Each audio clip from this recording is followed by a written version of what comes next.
लाडकी बहिणींना खूप मोठा प्रश्न पडलेला आहे की महा आयडी काढल्यानंतर आपल्याला ई-केवायसी करता येणार आहे का, किंवा महा आयडी द्वारे आपल्याला ई-केवायसी कशी करता येईल। जर या सर्व गोष्टी खऱ्या असतील तर मित्रांनो ती केवायसी कशी करायची, किंवा आता जी महा आयडी या लिंकवर जाऊन किंवा महा आयडी या आपल्या कार्डवर जाऊन जर आपल्याला तिथं ई-केवायसीचा ऑप्शन असेल तर मित्रांनो ती ई-केवायसी लाडकी बहिणीची आहे का ते महा आयडी कार्डची केवायसी आहे, याची संपूर्ण डिटेल आपण पाहणार आहोत। मी आपला मनोहर पाटील। नमस्कार मित्रांनो, आजचा व्हिडिओ खूप महत्त्वाचा आहे।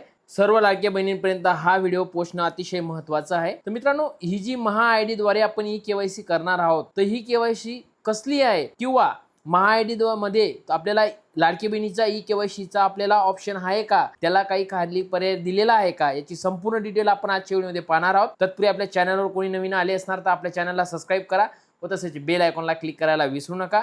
चला मित्रांनो, आपण महा आयडी द्वारे लाडकी बहिणीची केवायसी करता येईल का, आणि जर करता येत असेल तर त्याच्यासाठी काही ऑप्शन आहे का, याची संपूर्ण डिटेल आजच्या व्हिडिओमध्ये पाहूया। स्क्रीनवर आल्यानंतर सर्च बार मध्ये तुम्हाला एक वेबसाईट टाईप करायची आहे, एक लिंक टाईप करायची, mahasaarthi.maharashtra.gov.in। याची लिंक मी डिस्क्रिप्शन बॉक्समध्ये देखील देणार आहे आणि एंटर द्यायचं आहे। एंटर दिला तुमच्यासमोर एक पोर्टल ओपन होईल।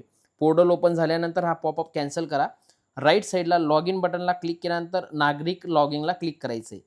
क्लिक केलं एक पेज ओपन होईल। तुमच्याकडे महा आयडी असेल तर महा आयडी नंबर टाका, आधार असेल तर आधार टाका। माझ्याकडे महा आयडी नंबर आहे, मी इथं महा आयडी नंबर टाकून घेतो आणि लॉग इन बटनाला क्लिक करतो। सर्व प्रोसेस लाईव्ह आहे, नीट पहा, नीट करा। तर लॉग इन बटनाला क्लिक करायचं। क्लिक केलं तुम्हाला एक OTP जाईल तुमच्या जे महा आयडी नंबरला जो नंबर लिंक असेल त्याला, तो OTP आपल्याला इथं फिल करायचा आहे आणि प्रमाणित करायला क्लिक करायचं आहे। मी प्रमाणित करायला क्लिक करतो आणि नेक्स्ट स्टेपला जाऊया। प्रमाणित करायला क्लिक केल्यानंतर तुमच्यासमोर तुमचे पेज ओपन होईल, तुमचे जे डेस्कबोर्ड आहे ते ओपन होईल।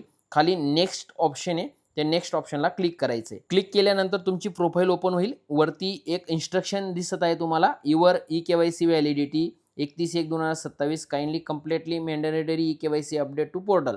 म्हणजे जिथं क्लिक हिअरला जर तुम्ही क्लिक केलं तर तुमच्यासमोर लाईव्ह माझी लाडकी बहीण योजनेचं पोर्टल ओपन होतं डायरेक्ट, आणि तुमच्या तिथं ट्रान्झॅक्शन नंबर, त्यापर्यंत तुमची जी मागची महिन्याची जी डिस्बर्स झालेली अमाऊंट होती ते सर्व इथं तुम्हाला लाईव्ह दिसतंय।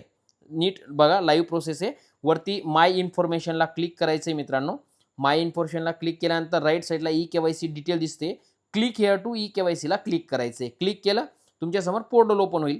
आता इथं अपडेट ई-केवायसी ऑप्शनला क्लिक करा। या ठिकाणी आपल्याला आपला आधार नंबर टाकायचा। आधार नंबर टाकून झाल्यानंतर आपल्याला खाली एक इन्स्ट्रक्शन दिलेलं आहे, त्या बॉक्सला टिक करायचं आहे। टिक करून खाली आपल्याला ॲक्सेप्ट अँड सेंड OTP हा ऑप्शन दिलेला आहे, त्याला क्लिक करायचं आहे। क्लिक केल्यानंतर तुमच्या मोबाईलला एक OTP जाणार आहे, जो तुमच्या महा आयडीला लिंक आहे, तुमच्या आधार कार्डला लिंक आहे, त्याला तुम्हाला एक OTP जाणार आहे 6 डिजिट कोड। तो OTP आपल्याला इथं फिल करायचा आहे आणि OTP फिल करून आपल्याला सबमिट या बटनाला क्लिक करायचं आहे। मी लाईव्ह प्रोसेस करतोय। चला आता सबमिट या बटनाला क्लिक करायचं आहे। सबमिटला क्लिक केलं, आपली ई-केवायसी सक्सेसफुली कंप्लीट झालेली आहे। अशा पूर्ण डेस्कबोर्ड तुम्हाला दिसणार आहे। आता मित्रांनो, महत्त्वाचा विषय असा आहे की ही केवायसी लाडकी बहिणीची आहे का, किंवा ही केवायसी महा आयडी कार्डच्या पोर्टलची आहे का, हा ऑप्शन अजून अद्याप विचारात घेतलेला नाही आहे। असेच महत्त्वपूर्ण अपडेट मिळवण्यासाठी आपल्या चॅनलला सबस्क्राईब करा व तसेच बेल आयकॉनला क्लिक करायला विसरू नका।